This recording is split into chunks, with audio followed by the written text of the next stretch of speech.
Hello everyone, welcome back to Tinateach. Today we'll be learning about table sizes. We'll be looking at how to adjust the table with width and the height attribute, as well as making custom headers. So first off, with table width, these are very simple. I'll just go through them one by one very quickly.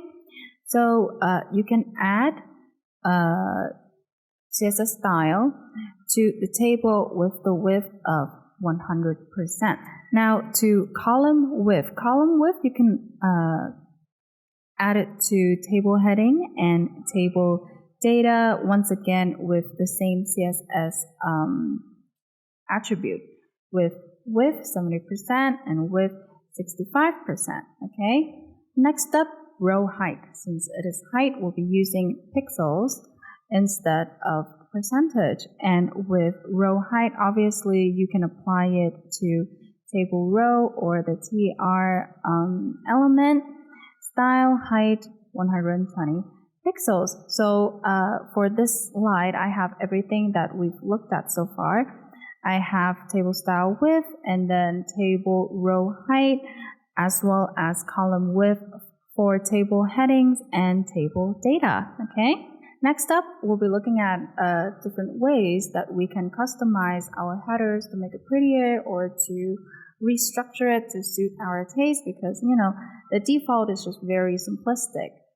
First off, we'll be looking at vertical headers. I have a table over here with the first table row.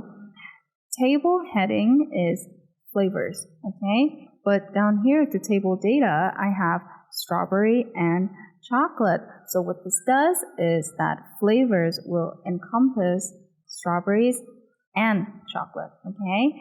Once you move on to the second row down here, all of the data will be below strawberry and chocolate. Next up with text align is very, it's in the name. You can apply this to the table element or the table row or the table heading, depending on how specific you want it to be. And the CSS value is simply just center, left, right, center for text align.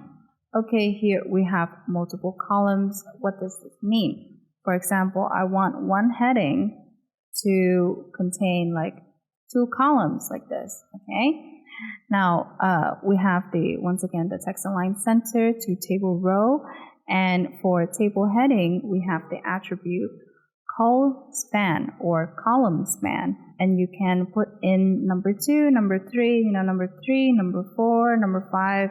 It'll just go like this. Okay, very simple. Last but not least, I have a little bit of an introduction to a new HTML element called caption. Okay, you can put caption within table to sort of show the user what this table is all about. And here I have cafe orders as an example.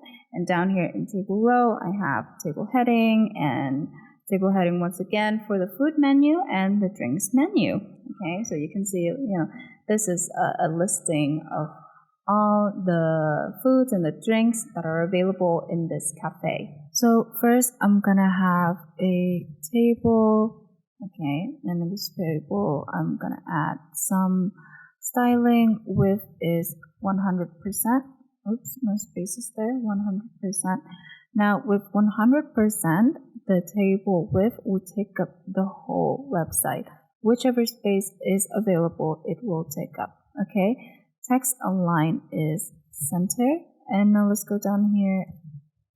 TR style height is 120 pixels. And within this table row, we're going to have a table heading 1. And then I'm going to copy and paste. So I want to have 4 headings, okay? And for the first heading, I'm going to style it with width equals to 15%, and I'm going to give it a column span of 2. Let's create another table row. And this time, we're going to have our item 1. Copy, and let's paste a bunch of times. I'm going to paste it 5 times, I think. Yeah, 2, 3, 4, 5, 6 times actually. And I almost forgot, up here let's have a caption table 1, and let's create another table with caption table 2. Now if you want to have some spacing in between them, one way you can do it is add line breaks. So I'm going to go BR 2 times. That's going to give me 2 line breaks. Down here, another table. But this time, I want a vertical heading. So for the first row, table heading is flavors. Down here, table data, vanilla. Then another table data, chocolate. Okay. Let's make another row, TR. Once again, TH, colors, right. TD is yellow, and let's go down here, orange. Okay, contrast to save just to make sure. Now let's go to our CSS table, TR, TH, and TD, the whole gang. Border 2 pixel solid, and the background, the background color is aqua. Contrast to save, and let's see how it is. So this is our table 1. Our heading 1 is, since it's 15%, so it's smaller than the rest, okay? And since we have item 6 and extra item, we don't have anything up here because there are no heading number 5 actually. And heading 1 takes 2 items, item 1 and item 2, because the column span of it is 2, and the rest column span is just 1, okay? Now to table number 2, our headings are now vertical, and our table data are vertical as well. Colors is yellow and orange, and flavor is vanilla and chocolate. Okay, that's it for today's lesson. Thank you for watching. Our next topic is going to be about unordered lists. Okay, so I don't know if you know anything about it, but it's very simple, very quick and easy to learn if you just watch Tinateach. Okay, don't forget to like and subscribe. Learn today, better tomorrow. Goodbye.